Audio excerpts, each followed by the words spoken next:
Bonjour tout le monde. S'il y a bien un muscle qu'il est difficile de ressentir, c'est le grand dorsal. Comment se fait-ce? Déjà, regardons son anatomie et regardez aussi le sens des fibres. Première chose, ce muscle est derrière nous. Nous ne le voyons pas. Et j'en arrive au premier point. Lorsque vous apprenez que votre grand dorsal est comme ça, à cet endroit, vous complétez votre schéma corporel. Si vous préférez, votre carte corporelle. Ensuite, nous avons le sens des fibres. Cela permet de comprendre le sens du mouvement. Un muscle, pour qu'il se ressente, il faut qu'il travaille. Et c'est là que je vais prendre mon squelette. Regardez le cordon. Sur le mouvement de tirage horizontal, quand le bras est devant, le muscle est en position étirée. On voit que c'est tendu. Ensuite, regardez bien.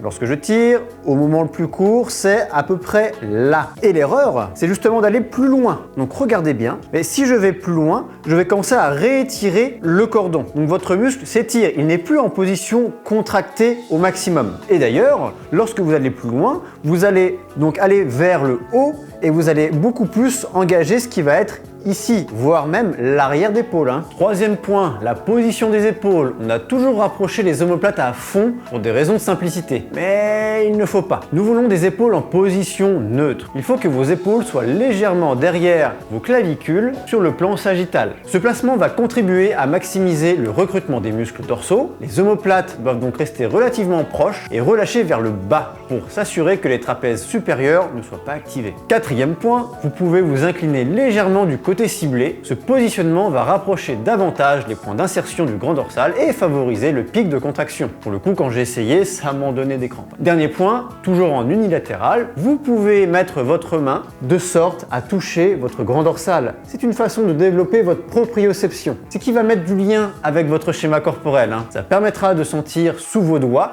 si le muscle est bien contracté. C'est déjà pas mal comme conseil. Un petit like ou un abonnement pour le soutien. Avec ça, vous devrez de mieux en mieux le ressentir et ensuite vous saurez le contracter sur commande. Sur ce, je vous dis bon entraînement. Ciao!